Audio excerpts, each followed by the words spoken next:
This is a vlog for anyone that wants to study abroad or do an exchange program in Europe from the United States. My impression was that he's just another blundering American. I'm a student at UNC Wilmington, and I'm studying abroad at the University of Franche-Comté in Besançon, France. And this vlog will hopefully help encourage people to study abroad, and I will talk about my experience and everything that I have to do and what I'm doing and everything going on while I'm here in France. I'm here for a whole year, so hopefully this will help convince people that it is worth it to go to France. I'll address any issues that I might run into or any questions that I thought that I had before I came here, and we'll see if I help people out. So basically I've been here for a week and a few days already, and so far I've been really busy. I arrived by plane from Raleigh to Toronto to Charles de Gaulle, and then I decided to take a train from Charles de Gaulle to Strasbourg and then all the way to Besançon.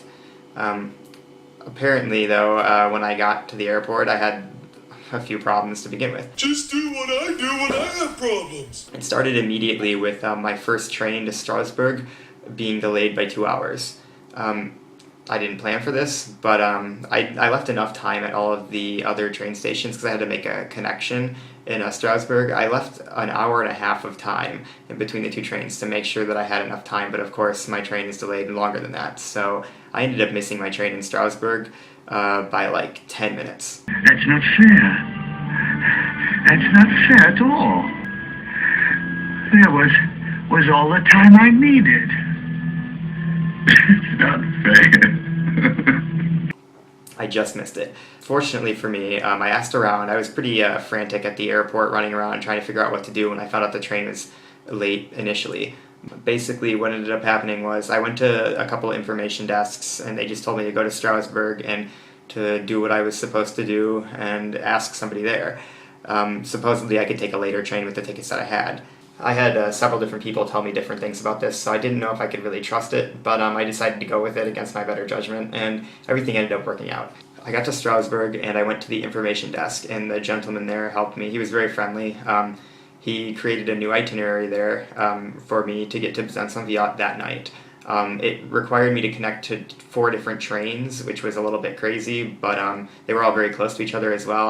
My longest layover, I think, was 20 minutes. So that was kind of stressful, but he did have me on the next train, that left 10 minutes after I arrived in Strasbourg. He had me on that next train going to Mulhouse. So it seemed to work out. What he did was he stamped my train tickets, and I guess what that did was it let me take any train that I needed to get to my new itinerary. I had to explain it to a couple different conductors that were asking for tickets, but in the end everything worked out. I just had to make sure that I composted my tickets in the machines at the train stations. I ended up getting to the city that I needed to get to, Besançon. I ended up getting there that night at least, so that was good. I was expected to get there around 8:30ish, and I ended up arriving at 11:30. So the person picking me up was not there still, so I ended up taking a 14-euro cab to campus, and yeah, so that's when I finally got to the university that I was supposed to be going to. A little side note. It turns out that you can, if your train is delayed by that much, you might be able to get a reimbursement. This week I have to go downtown to the SNCF office and talk to them about any deal that they might have or any offer they can give me as far as reimbursing my tickets, either partially or entirely, because I was so late. So I have to look into that still. I don't know. I'll let you guys know in the next vlog how that works. So anyways, I arrived at 11:30 at campus at Le Cahier d'Étudiant, and turns out my name wasn't anywhere on their lists or registries. So they looked for about half an hour for my name. I ended up filling out new identification information and a new form, and I filled out paperwork that night, which was not what I wanted to do, but I had to. So, and then they put me in a new building. The room there was very nice, just renovated. It had its own private bathroom and shower, which was really great. It had a fridge. It was really tiny, but it was new. It was clean, and everything seemed to work out. So I wake up the next day, and I contact my French contact via email, and she tells me that some of the other Americans just left to go downtown to go to the International Relations building and see if they could do anything to get their bank accounts set up and other things that they need to do, like get a bus pass for the city, because that's the only way around. There's no subway or anything. It's just a bus. Either that or a 45-minute walk from campus to downtown. I decided to go downtown by myself and try and find them. She told me the bus stop to get off at, and everything should have worked normally. However, the buses were on strike that day, and the signs were misleading, and everything didn't seem to really go as planned, and I got off at the wrong stop. So when I got off the stop, I was several miles from where I needed to go, which I did not know, because it looked like a downtown area that I was in. So I ended up wandering around for 5 or 6 hours, lost in the city, just asking for directions. I walked every direction I could. I found some university buildings. I went to the Social Security building. I went to the National Defense building and asked a UN guard there how to get where I'm going, and nobody seemed to know where I was supposed to be at. So it didn't help that I didn't know either. The only information I had was the International Relations building for the university. That was the only information. I didn't have an address or anything, which I probably should have gotten beforehand, but so far it seems like a lot of people here just assume that you know where everybody's talking about when they say things. So I have since then been much more careful about where I'm going, and I've asked for addresses and actual directions and to make sure that I know what I'm doing. I've also been with somebody the rest of the time. I haven't been wandering around alone either. But I wandered for several hours, and it ended up getting dark. So I got a little worried because the buses didn't run late that night because of the strike, the grève. So I ended up walking to the hotel that I passed several hours ago, and I told them, because I figured they would know where I could find a cab or call the cab or something. And they did. They were really friendly. They even spoke English, which was helpful, because after wandering around butchering French in front of people. What watch? 10 watts. Such much? You will get along beautifully. Trying to figure out where to go, that was kind of refreshing and very nice to know. But they helped me. I took a 14-euro cab back to campus, and that's the last time I took a cab here so far. I haven't been lost since then either. So the next day, I went to downtown, this time with my French contact, another American, and 2 Italians. And I got my bus pass. I filled out my bank information and created a bank account. I picked up my first stipend. We're in the money. We're in the money. Which, by the way, I get a 260 euro stipend with the program that I'm in, so that's pretty nice. We're in the money. It's the ISEP program, International Student Exchange Program at UNC Wilmington. Basically, every month for the entire year, I will get a stipend of 260 euros, which is pretty good, I guess. Money. The food's really expensive here, and everything seems to be a lot more expensive than in the United States, but I'll get used to it. The best part about the food here, though, is that you can buy bread for pretty cheap. An entire baguette, which is a pretty good length baguette, is only 86 centimes. So that's not bad at all. Not too expensive. And it's good, too. It's always baked fresh every day. So almost every day so far I've bought a baguette, and that's been my staple. Since then, now that I've been here for a week and a few days, I got a new fridge because my fridge didn't work when they moved my building, because I actually had to move to a new room the next day because my French contact said that she had already set up a room for me near the other Americans. So now I'm next door to a bunch of the Americans, but it's an older room and the internet's less reliable. But I do have a brand new fridge now. They brought one yesterday, and it's a lot bigger than the other room, so that's nice. But anyways, so I've got a lot of food now. I cooked pasta last night. The kitchens here aren't very furnished. It's just a stove top, that's it. No oven, nothing. There's a sink in the kitchen too, I think. There's a supermarket that's close enough to walk to from here, which is great. It's not the cheapest place I've been, but it's, within walking distance, so it's much better than taking a half-hour bus ride somewhere to go get groceries. So the last couple of days, though, now that I've got all my accounts set up and my stipend collected and my bus pass and such things, now that I've done all that, I've basically just been exploring the city with other international students. I'd like to add that the best part about this trip so far is that I'm not just meeting French students while I'm here, but most of the people that I've met so far are all international students. They're all students from around the world, not just French or Americans, which is really cool. That's been the best part, and that's definitely my favorite part so far. It's great too because they're all kind of in the same position you're in. They're all trying to learn the city and get used to French and stuff. So it's a good, happy middle ground for everybody to meet on. There's several people from different countries on my hall. I think there's like 40, 50 something nationalities represented here, so there's a lot of different people that are from different countries here. So it's pretty cool. You see a lot of people talking different languages around here, and it makes the experience all that much more unique. So anyways, I've been basically just the last couple of days exploring the city with different people from around the world, a few different people that I've been hanging out with, and it's been kind of fun. The city is a beautiful city here. It's very old, it's got a lot of history here, between the Romans and the French, and there's a lot of, it's a very unique style. This is actually the city where Victor Hugo was born in.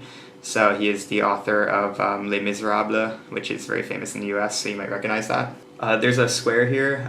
There's actually a carousel there named after Victor Hugo. He was born right near there. He grew up here, and there's a lot of stuff representing him here. The city Besançon is also known for its clocks. There's a museum for clocks here. It's very famous for that, I guess. What else? There's actually a citadel here too. That's the biggest landmark here, I would say, so far. Just above the city, high on a cliff, overlooking the entire city, there's a huge fortress. It's a huge stone castle-like fortress called the Citadel, and that's served an important role during World War II and before that even, as a defense for the city.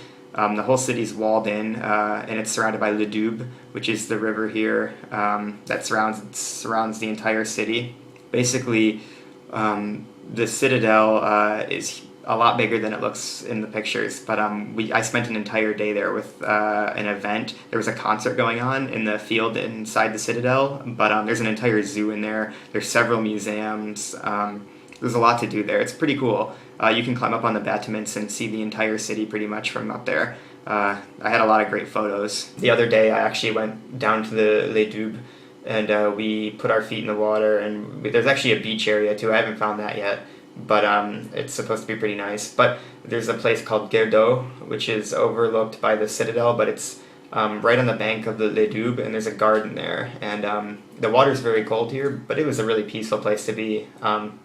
I'll put a picture right here, and you can see some pictures I took, but it was beautiful there. It was the water gate to the city, and it was really cool. Just a really beautiful city with a very unique style of architecture, art, and everything is very unique here, even the accent. I'll give a side note about the accent. Vous d'aller avec les boches comme ça? Quoi vous mêlez-vous? Je me mêle pas. Ah, non, Français, non. moi, ben Mais pas de quoi? français. No. What did you say?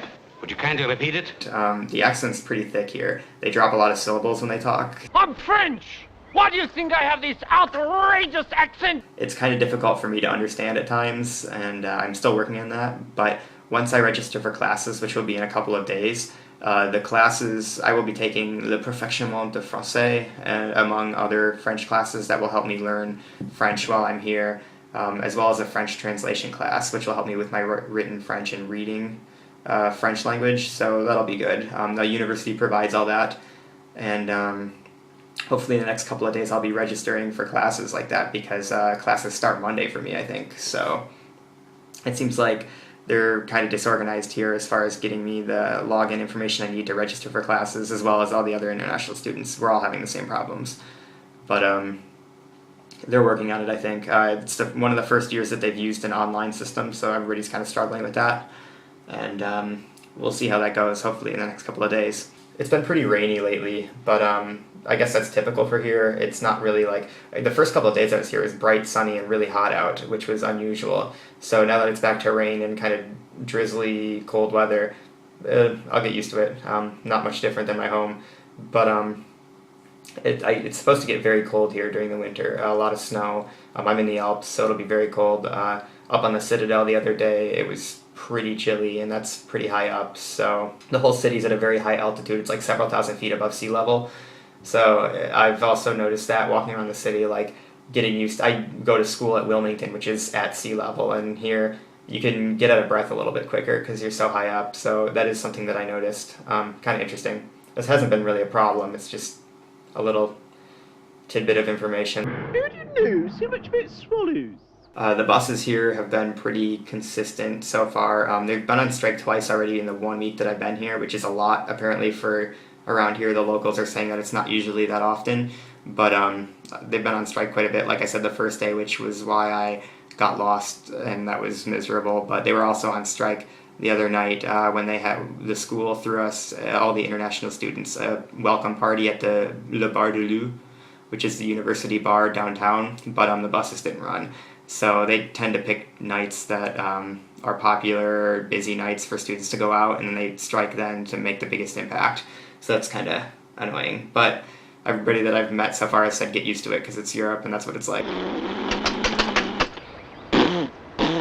I guess we'll see how that goes the rest of the year. It's nice because if the buses go on strike or like if they're not running because of the snow here, it's not mandatory to go to classes those days because my classes are 45 minutes away by walking to downtown from here, so they don't usually require you to go those days. So if there's ever a problem, it won't be a huge issue for me. But anyways, this vlog is basically just for anybody that wants to know what it's like to study abroad. I'll be here for a year. I'm probably going to do a video once every week or two just talking about what's going on. If anybody who watches these has any questions, feel free to leave a comment in the video or personal message me on YouTube or something, and I'll try and answer them in the next video if I can.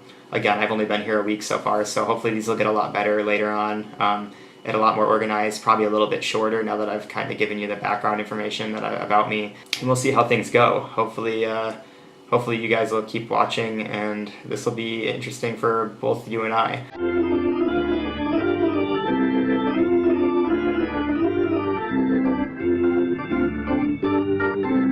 So I'll see you guys next week. Make sure you hit subscribe if you want to keep watching these videos and you like what you see. I'll keep talking about whatever happens here, and I'll explain what's going on, and I'll do my best to answer your questions, and hopefully I can cover everything that goes on.